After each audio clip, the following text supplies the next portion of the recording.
Hello, this is Sajeev Nair. Welcome to another episode of Future Trends.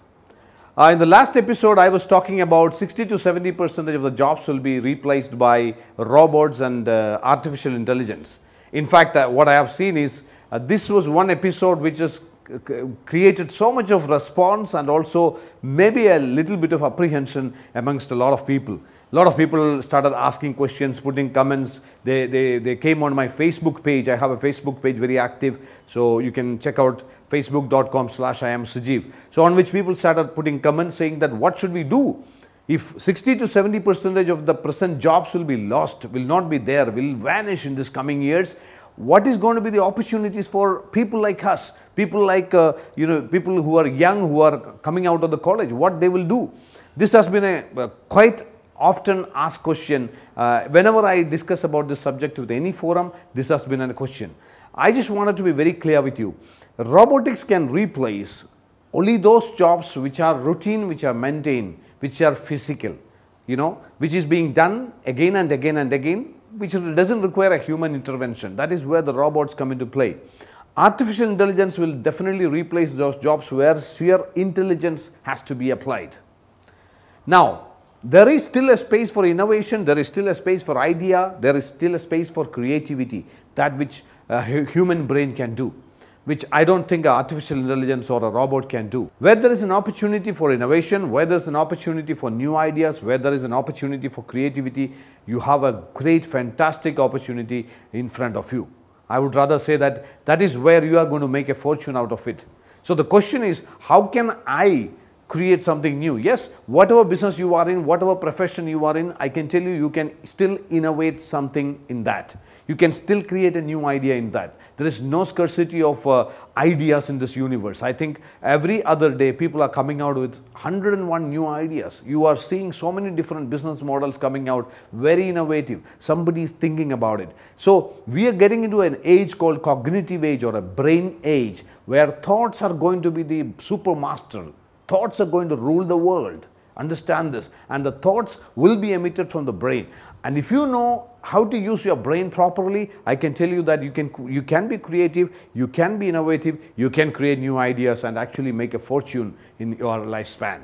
Now, the question may be, how can I do this? The most important thing you need to do right now is that you have to identify what you are good at doing. What you are good at doing. You may be doing so many things in your life, but what is that one thing in which you feel that you are very good at doing it? Where you feel like you are getting more energy when you do it, where you feel that you are actually becoming passionate about doing it again and again. What is that one thing which when you keep on doing, you become more and more happy?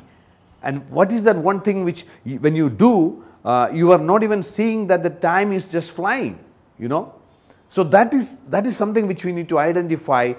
That's very important. You need to identify, because at this point of time, you cannot expect the jobs to come and knock your doors. These coming years are not going to be years of employment. These coming years are not going to be years of security. These coming years are going to be years of entrepreneurship. These coming years are going to be years of creativity. These coming years are going to be years of ideas and innovation. There you need to think deeply, what is that I am good at doing? Because if you are good at doing something like cooking, still there is an opportunity to become one of the best cooks in the world, or maybe you can go online and teach others how to cook and make millions. Maybe you are good at gardening and you have a special way of doing gardening, setting up the gardens. There is an amazing opportunity out there. You can actually teach people, or you can even execute some business model around it. So first question is that what is that one thing which you are good at doing? Number one. Number two, can you see an economic value somewhere around that activity? Suppose you are good in cooking, okay? Now, can you see an economic value somewhere around that activity called cooking? That is very important. Then only actually you can make a fortune, or you can actually make a living out of it. Otherwise, you will just take it as a hobby and continue doing it. I am not talking about hobbies. I am talking about things which you love to do, which can be transformed into business models. So, second question I asked was, can you derive an economic value? Can you see a business proposition? Can you see any opportunity, around that activity which you are passionate about, where there is some money you can see? That is what we call it as the economic value. Can you derive an economic value? Third is, can you find out what the world is looking for around the activity which you are passionate about?